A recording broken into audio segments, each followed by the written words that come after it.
All right, we are live. Welcome to the MX Roundtable, everybody. The Moto X Addicts MXP TV Roundtable. I'm Matt Wazzy, MXP TV, behind the camera and all that stuff, behind the website and everything. And we have Chase down there from Moto X Addicts. What's up, Chase? What's going on? Yeah, so we got a little light crowd here tonight. Rice is out and about in California somewhere, and Dan's out again with back at home. So. Besides that, we're gonna do a nice quick show, hopefully tonight, because I remember we've done this before, where it's just been you and I, and we ramble on for an hour and a half talking about I really don't know what we were talking about. So Yeah, it was good times though. So yeah, whatever. we're hanging out talking about dirt bikes. I mean, it's not bad at all. So. But yeah, for this week's edition, some fresh news that came in this morning, pretty much this morning, but it's been kind of lingering, I guess, the last couple of days. Jeffrey Herlings making a return to defend his MX2 title in Mexico this weekend. So, Chase, I mean, what were your thoughts as hearing that kind of be official word basically today about Herlings? I don't know. I really wasn't that surprised. I mean, I kind of almost expected it. I know that he's kind of. I think I remember in the past. I think he's kind of raced without the doctor's, consent or them kind of giving him the green light to, go ahead and race. And so I mean, the kid's determined. He, wants this championship. I mean, it was almost like just given to him. I mean, he had such a huge points lead. I mean, for him to lose this now would just be, unreal in my opinion. I mean, it's crazy to think of that, but it's motocross and it's a dangerous sport and it happens. But I really wasn't that surprised whenever I saw it. I mean, I expected him to at least give it a go. Some people might say it's stupid, but I don't know. I mean, at least the guy's showing passion. He wants this thing. So, I mean, he's going to go out there and try to, freaking do this race with a broken femur. I mean, I think that's it's crazy, but I think it's pretty cool. Yeah, I think it's yeah, if he's cleared, go for it. I think clear to some extent, I guess you could say. Yeah. I've heard it's both broken or a fracture. Either way, fracture is probably a little less minor, I guess you could say, or less major, I should say, on that. But I think he'll, I mean, he's got a 23-point cushion, I think it is, over Tixier, I think. So, I mean, yeah, I mean, if he rides a few motos, I think, and I don't think the entries will be through the roof, I don't believe, for Mexico. Usually the flyaway races for the GPs are, I mean, last weekend it was at Brazil, it was 19, I think, in 250 and 22, I think, in the 450 or something, so, or MX1, MX2, so not too much there at all. So you're expecting that, he could probably finish, I guess, within the top 10, legitimately, I think you'll probably take it, right? You think, or? I mean, it really just depends on what Jordy does, and if he puts in two solid rides, it's going to make Herlings really have to put in a couple decent motos. But you never know. He could go out. Tixier could go out there and have an issue in the first moto, and not like maybe mechanical, or if he crashes and can't continue or something, and then Herlings only has to score a few more points than what Jordy would, and he could potentially clinch it and not really even have to ride super hard or anything, and then he could just sit out the second moto. So I mean, it's gonna be crazy. It's gonna be cool to see, and I might end up having to go away from my little I've kind of been extinct, I guess, from the MX Live TV or whatever, because I've been boycotting them for a couple of years, but I might end up having to buy it this weekend and watching it, because like I said, it's not every day you see somebody racing with a broken femur. So Yeah, that's a hell of an injury there to kind of ride with, and I think yeah, it's MXGP TV, I think it is this year. Last year I think it was MX Life or whatever, so very similar name to MXP TV, but yeah. it's all good. So besides that, I mean, it'll be interesting. I won't be able to watch it. I'll be we'll talk about more about later with the boys and two-stroke shootout coming this weekend that I'm covering, but yeah, I mean, last weekend Cairoli wrapped it all up. 8th world title for him. I mean, just adds to the legacy, right, Chase? I mean, just unbelievable. Yeah, I mean, I don't know how he does. Like he does it every year, and he just makes it look easy. I mean, it's pretty it's crazy because I mean that the MXGP class is stacked. They got some freaking good talent in there. I mean, you got Dassault and Russian Bob and Poland and all those guys. Max Nagel. I'm not 100% sure Noggle, how yeah, it's Noggle, yep. Noggle. I'm terrible with the foreign names. But I mean, like the class is just stacked. I mean, and he just goes in there, and it seems like he clinches it every year. A couple races, before the end. So I mean, it's good for him. I mean, then he just can kind of relax and kind of just lay back and not have to really push the limit, I guess, too hard at the last race or a couple races since he's already clinched championship. So I mean that's got to be a pretty good feeling to be able to kind of relax a little bit more at the races. So, but yeah, I mean eight world titles is just, I mean, it's unreal. I mean I mean obviously somebody before him was right there and put in I think 10 with Everts. So I mean you go from Everts dominating to now Tony just dominating in the same fashion. It's pretty crazy to have kind of back-to-back guys like that. Just putting it to everybody. So I'm really excited to see if RV does end up going to Europe next year for the GPs. I think that's just going to be an awesome battle. And I know they've got different like bike limitations with their rules and stuff, and I know Tony's riding his, or I guess like over there I guess you can actually have like full factory works bikes where here you can't. So I mean there's some cool stuff, but I mean it amazes me that Tony can dominate these guys on a 350. I mean it's pretty wild. I mean what's your thoughts on that? I mean it seems like everybody else has some success on the 350, but it just seems like it's sometimes down in power. But whenever he's on that thing, I mean you can't hardly tell that it is down on power. It's pretty crazy, and maybe it's just a compliment to Tony just because he he just rides it so well. I mean Yeah. it's pretty awesome to see.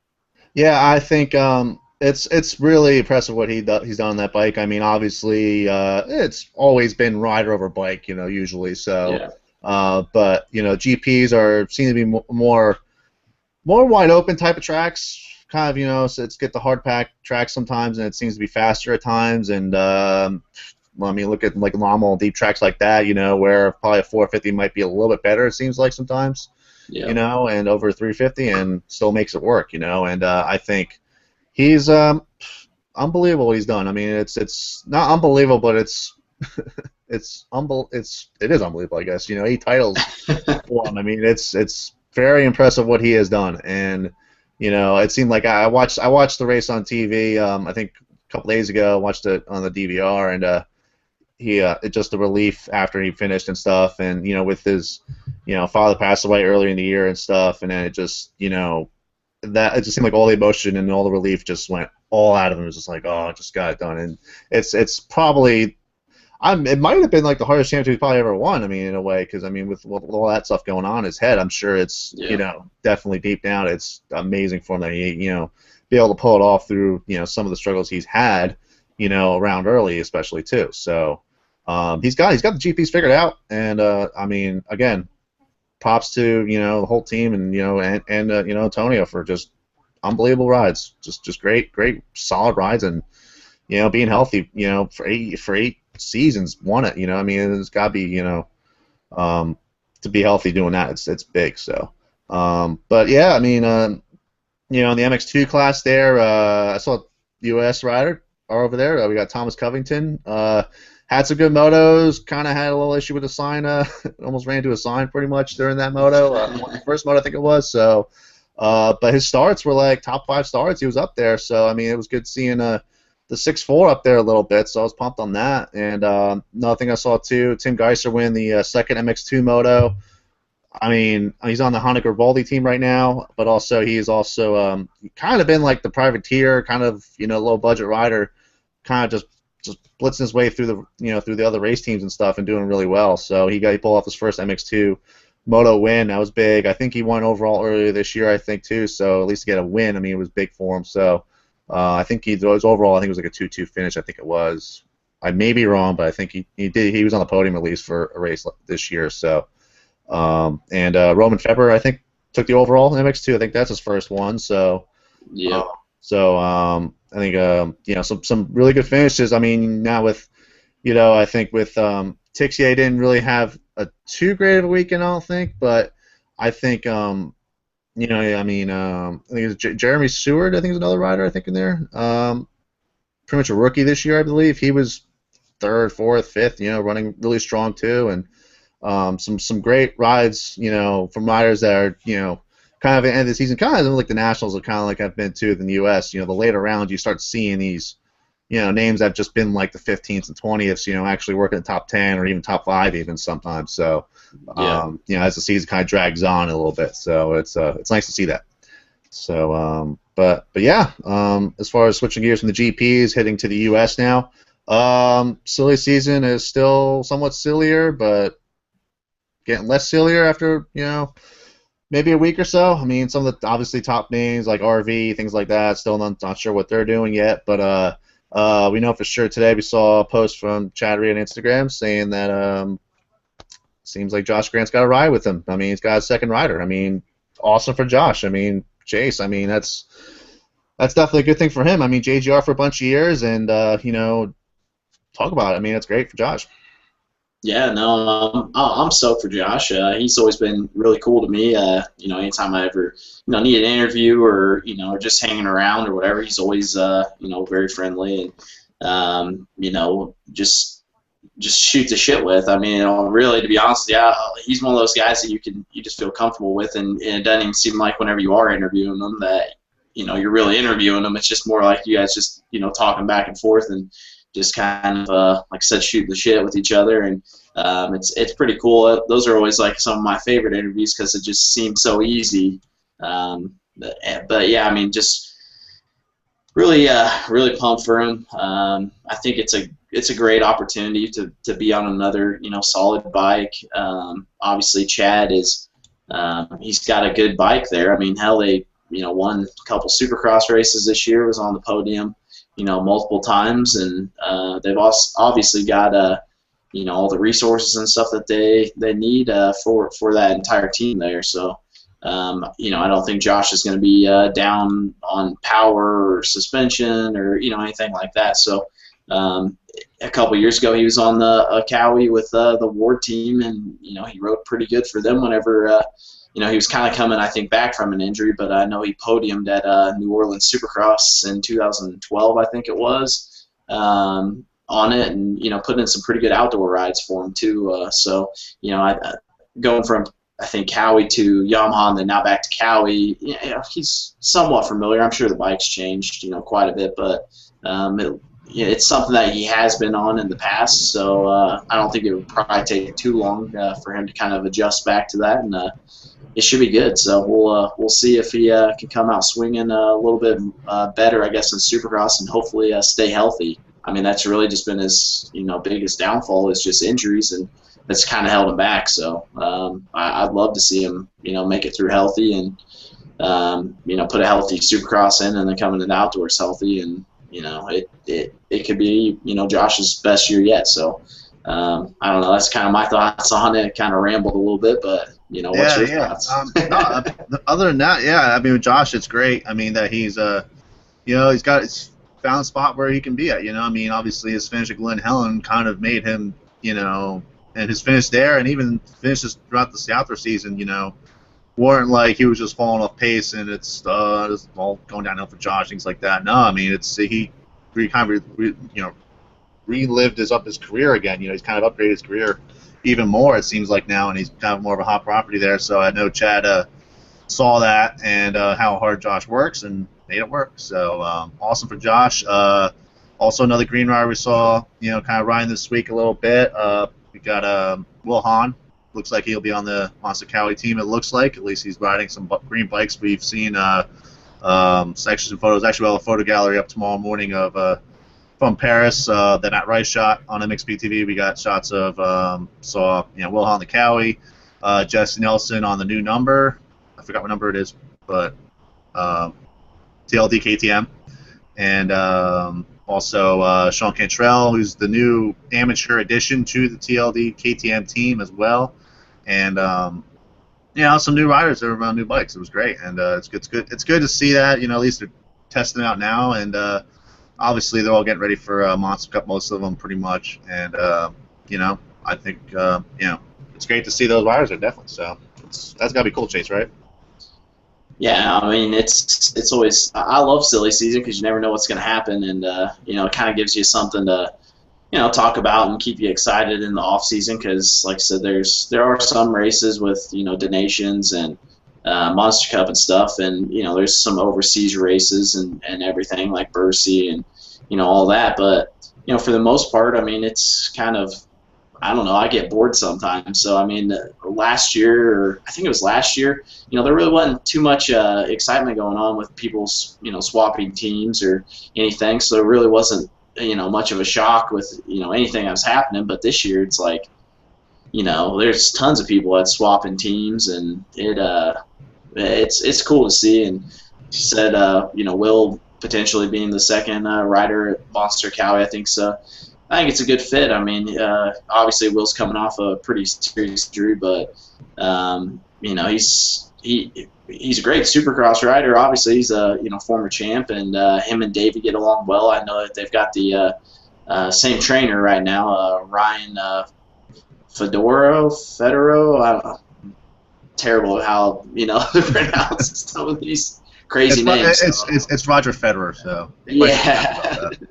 So, no, I know that they've both been doing a lot of training stuff together. So, it seems like they've got a good relationship, between Davey and Will. So, having that chemistry in a semi, is definitely a good thing. Not having that, tension or like potentially like JGR has with, Weston and Barsha. So, that'll be a little bit interesting. I'm pumped to see how that's going to go because. Yeah, Weston and Justin aren't going to back down either one of them. So no, not at all. But it'll be interesting. Let's just say. Yeah. JJ Weston's a big dude, so I don't know. Maybe Barsha will tone it down a little bit, in person. But Justin doesn't really tone stuff down. So, but he's got the he's got that deep jersey down inside of him there. So. When he's brought out, he'll probably brought out. But no, I think I'm sure they'll get along. I'm sure they're kind of in similar, attitudes, I guess. So I think that will kind of, I mean, probably less button heads, but more of just, kind of almost fueling each other up, I guess. So, I mean, that's like even like with Honda. I mean, with it's there was a lot of talk I heard, as far as Kennard and Barsha, it was always, there's always like not really a rivalry going on, but it's teammates kind of battling to see who's the top Honda rider, after the season and stuff. So there's always that kind of, drive that gets, within a team. So because I mean, if the riders on a team, you want to be the best rider on the team. You want to show that you're the best, and you still want to be on there, things like that. So, I'm sure I'm sure those two will hopefully fuel each other, and then have those bikes out front and. I mean, they're getting a hell of a lot of starts, so that's they're freaking rocket ships. Those things, it seems like. So it's good for Weston. Yeah. For so sure. and for Barsha especially, I mean, he's getting starts anyway. Yeah. So I mean, he'll be Alessiing out everything. So, but yeah, I mean, as far as have you heard any other little season stuff? As far as it's off the top of my head right now. I mean, I'm probably missing some major stuff, but.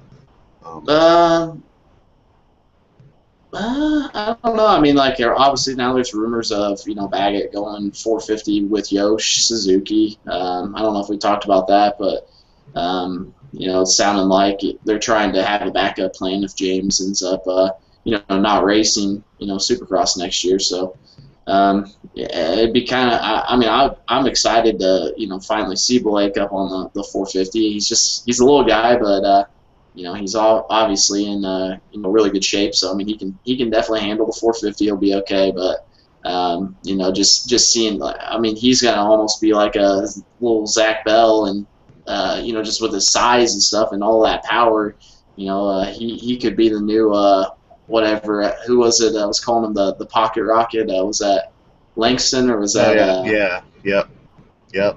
I mean, it'll be Blake and Blake he's got. I mean, focus on his off season, just get fat, gain some weight, and run it. Run the 450. So you Yeah, can always do it that way. definitely. Always do that too. No, but that'd be cool to see Blake on a 450. And there's a lot of 250 riders I'd like to see on a 450. Davalos is kind of one. Yeah. I have seen Davalos on a 450, so I have seen that. Yeah. So and He raced Monster Cup, I think, on one a few years back, and he did really well. I think. Okay. I think he was like fourth or something. That might have been the first year that they had it, or maybe it's the second year. Okay. I remember he rode a local race out in Long Island. It was a big pro race type thing, and I think Martin raced it for about a couple years or so, and he raced a 450 for one of those years at that race. So but it wasn't a lot of stiff competition. Pretty much, it wasn't like a national event, but yeah, not a lot of national level riders there. It was good, a lot of local level riders there, pro guys, but Martin was just checked out on the 450, and but I seen him ride a 450, so yeah. Speaking of that team, and Zach Bell, hearing rumors maybe that Zach's going to Rockstar Husky. I don't know. Isn't it? Well, so now it would be Davalos Osborne, right? Yep. And then Bell. Okay. And then obviously Anderson on the 450, but right. Yeah. So. Yeah, and Rice said something about he texted me this week and he saw Anderson out at Paris, I think it was Paris, and he said that looking real smooth on the 450. So that's good. Looking real smooth. So we'll see. Yeah, I'm excited to see him in Supercross on that thing because man, the way he went at it this last year in the 250 class was exciting. he's always been an exciting rider to watch, no doubt about it. The way he jumps him off the, whipping off here, scrubbing off of here. I mean, he's got a real aggressive style, and hopefully he'll bring that to the 450. Barsha has kind of done that too. So with his style, but how he's been, so. Yeah. It'll be good. I think it's where we are 3 months away from Anaheim, 2 months or something like that now, and 2.5, something like that. 2.5. Now to the 3, pretty much right now. Seems like a long time away, but week before A1 we'll be like, we're here. So it'll be one of those type of races, and I think. It'll be good. It'll be good. It's just again, I don't think we've seen this much team switch in a while. It's quite a bit. You can see not many riders move anywhere. Not many riders that have moved to any other teams. I know Kennard's staying, Tomac is staying. I think Tomac is the sole 450 rider for Geico at the moment, and. Geico's kind of unchanged, I think, at the moment. Maybe there's talk of Savacci, but I think I guess that's an undecided thing too, if he's doing PC or Geico, I guess. But I think it's leaning more toward PC, I think. So. Yeah. For what I've heard, what I've read and stuff. So, but besides that, yeah, it's a silly season, no doubt about it. It's kind of been a silly year when it comes down to it, because it's been just. Riders been getting hurt and just been some team swap and things like that, throughout the year it seems like. So, but yeah, it'll be good. Also, to plug out some stuff here, we got I'll be at the Boyesen two-stroke shootout out at we'll be at Sleepy Hollow up in Fredericksburg, Pennsylvania. This weekend, I'll be there Saturday and Sunday. They have practice actually going on tomorrow, and then they have amateur racing Saturday. And also some featured amateur classes, and more importantly, the pros run the 125 and 250 classes, which is nice to hear. Running on Sunday, so some good stuff there. Chase, you've seen some of the videos I've done from last year, right? What do you think about two-stroke only race, and all that? I love it. Simple as that. Yes, yeah. That's it. Yeah. I don't know really what It's else to say. I mean, it's two strokes are they're just fun, man. They're just they're fun to ride. They're fun to watch people ride, and somebody you get somebody that's really good on a two stroke like a Jimmy D or like a McDade or somebody, and just listening to those guys just ring the shit out of that thing is it's awesome. So and I love both and both of those riders he mentioned, McDade and Dakotas, will actually be at Sleepy Hollow this weekend. So it. Yeah. it's usually a good pro payout. They usually, I think there's like I don't want to throw numbers out too much, but I remember last year I think it was up to like I think it was up to 10 grand last year. I think so. Um, but usually they start at like 5 or 6, I think, and then like there's some people like they throw money into the pot throughout the weekend, and by the time racing starts Sunday, there's usually kind of some money there. So from fans, things and people at the races watching. So that's really cool, and I think it's gonna be a fun weekend. I've done this race the last 2 years, so it's gonna be a lot of fun. So if you're in the area in PA area, I know there's a lot of races running this weekend in the Northeast, especially this weekend. But if you wanted to have a fun race, just a fun race and fun to watch, fun to hear, fun to just fun all the way around. I know they have the two-stroke contest they have Saturday afternoon. That's always kind of just a cool spectacle in a way. Just kind of see, from best sounding two strokes. So they actually go through like a section of the track at Sleepy, and they actually do, that one ride go by, and there's just a big, all the people at the track go and watch alongside the fence, and pretty much just by applause. It comes down to it. So, they have that best smell contest. There's I remember Lowell Spangler was a judge last year, and a couple other guys I knew that were doing it. And I think actually Lowell Spangler, I think I've seen he's building a two-stroke, so I'm assuming he is racing. I guess this race. And he's been out since I think just before Budds Creek National last year, like early summer last year. He had a real bad injury. I think it was back or leg. It was just a really bad deal. I mean, he was walking around with a cane for a certain amount of time, and so I guess he is riding, it seems like, for this weekend. So that's really cool to hear. He's been a very, very fast kid in this area, done well at Loretta's, things like that. And, you can see some names. I know actually Jeff Gibson I've heard he's going to be there as well. So he's got a 252 stroke, Honda 252 stroke that's just, if you watched a couple helmet cams that my guy out in Ohio, Mike Pfizer, sent over from some of the Battle for Ohio races out there. There was one helmet cam. It was one rider battling with Jeff Gibson on his 252 stroke, and it's just like the most insane sounding. Like it's just so snappy. The bark was there, like just it's one of those sweet sounding on 252 strokes. So I'm assuming he'll have that there. So that's there's a lot of great sounds you're gonna hear from this race. So it's gonna be really cool, and definitely go check it out. SleepyMX.com's got a little track info, and I got a bunch of info like the race schedule, things like that on their site, and also my site as well. So check that out as well. But yeah, that going on, and just some other stuff going on. I mean, we got a bunch of races to check the schedule on MXBTV.com. Got a bunch of races on there right now. Might be some changes maybe for some of the races that are on there right now, but kind of going through some other options at the moment. But got a cool schedule for the fall, and we talk about the silly season and all this stuff, and even we're kind of in the off-season mode, I guess, from the pro stuff.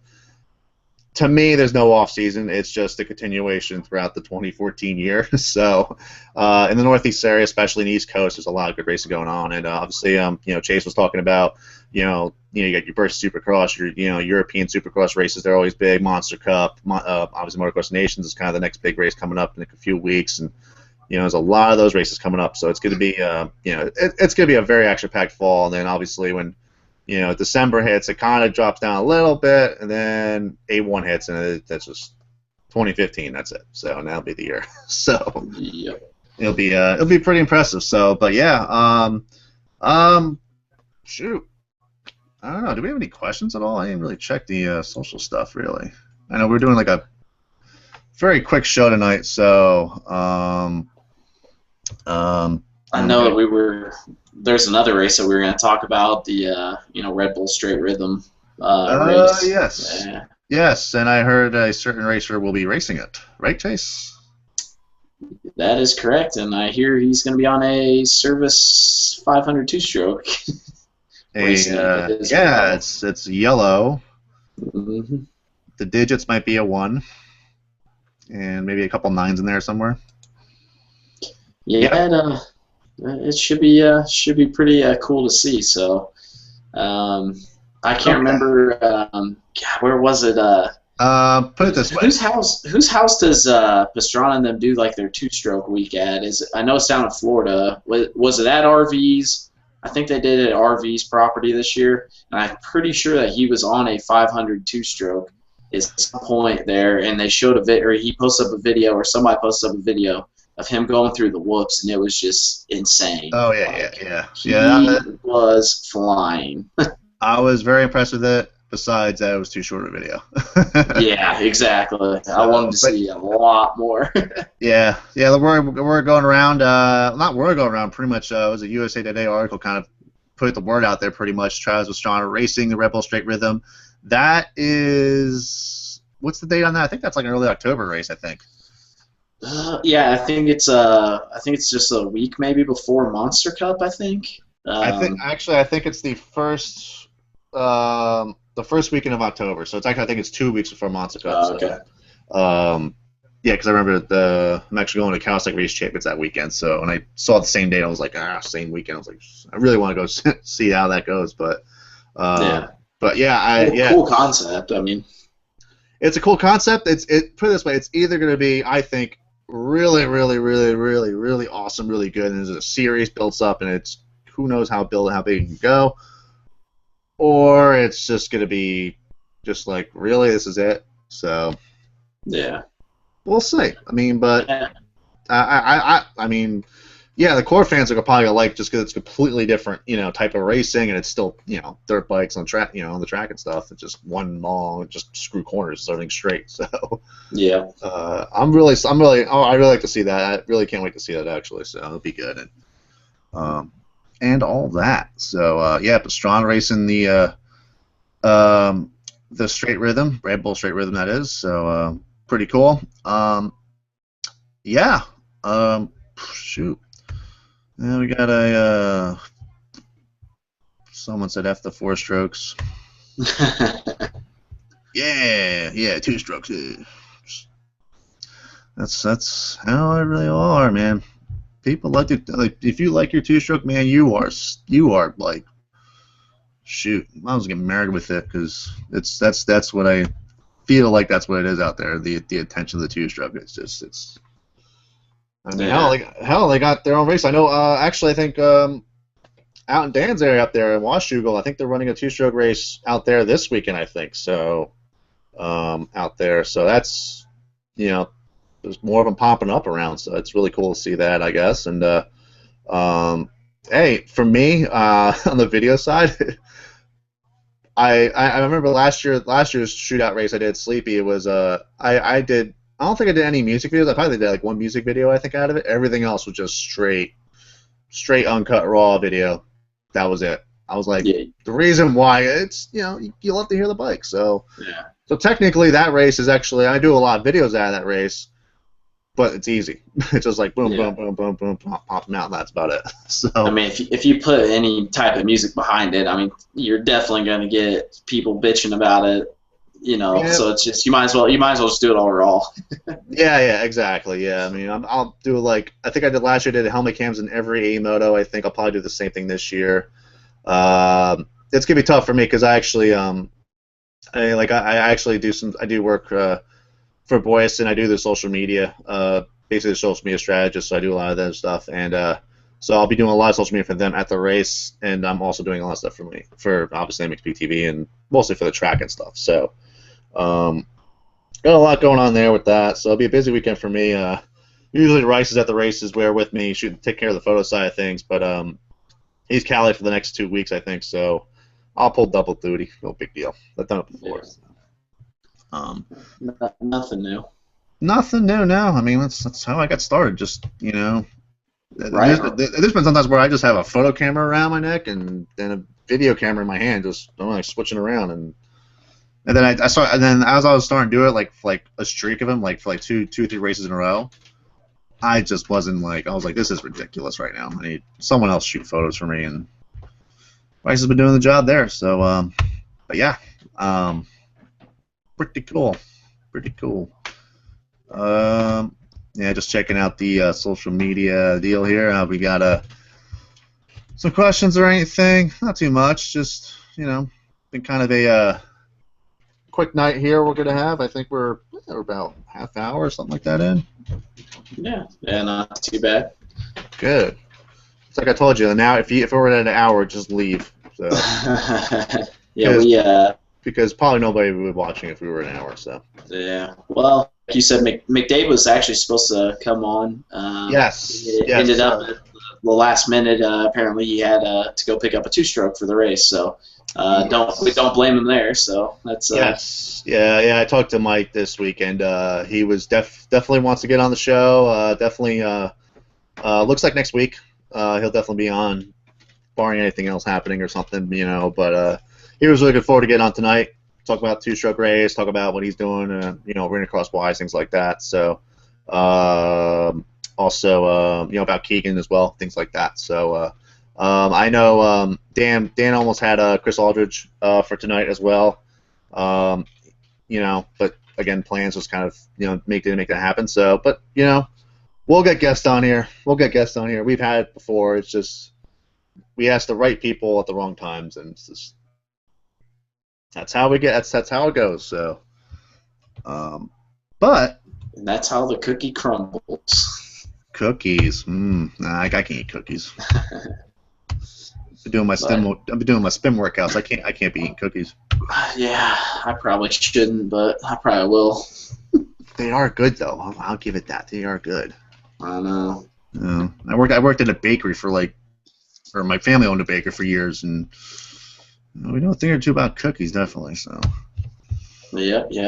But yeah, I'm sure that we'll get some more people on, and it's always good having guests on and kind of catching up, and it'd be cool for the off season kind of because people are getting on new rides, and then once they can actually kind of come out and say, hey, I am riding for JGR or Monster Cowie or whatever, then we should be able to get some good insight on how the bikes are and how they're adjusting and all that good stuff. So yeah, should be some good times coming up. I texted Will a couple weeks back, and he was out in Utah doing some stuff for Skull Candy. So I know he always enjoys coming on and shooting the shit with us and. Just hanging out and doing that. So hopefully we'll be able to get him on again and hopefully can talk about his new ride. And, because I tell you what, it's weird seeing him not on red though. That is true. Yeah, same goes for Barsha too. I mean, it'll be him on a different color definitely, and we'll wait to hear from the riders. What teams they're riding for. Great Western Bank, Kawasaki, could be Mazda Yamaha could come back. Who knows? Speaking about that, Larry Brooks. I mean, I guess he's got something going on. I guess from what I've heard.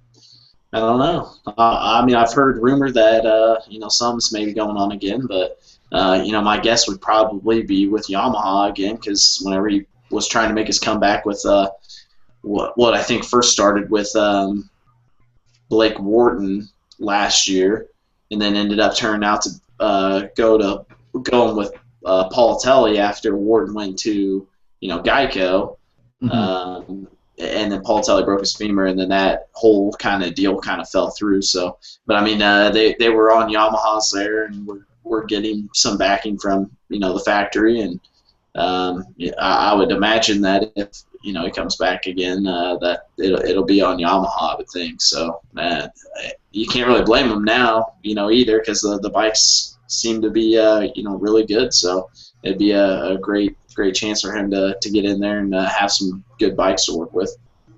Yeah, definitely, and that'd be really cool, definitely, as far as that goes.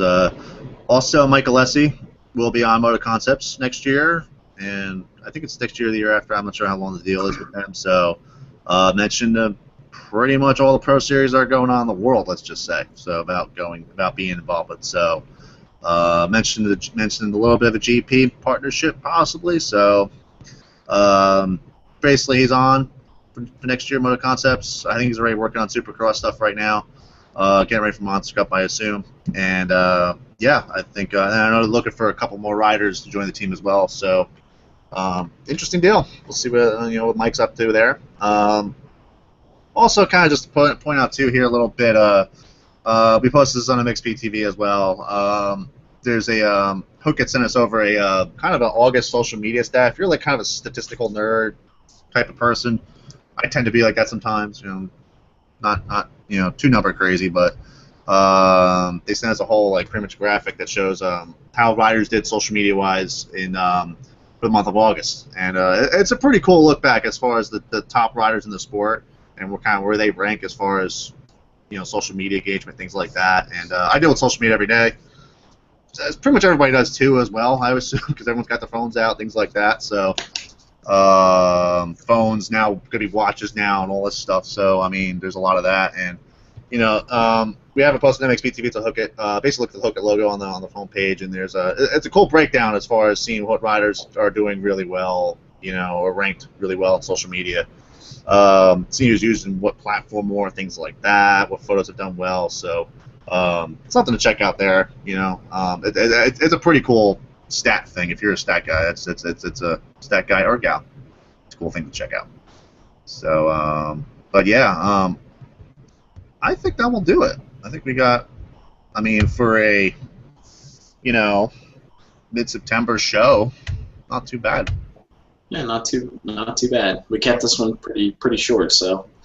Yeah, we'll just keep talking like this and stuff, and we'll just keep going. Don't lie. Yeah, just another minute goes by.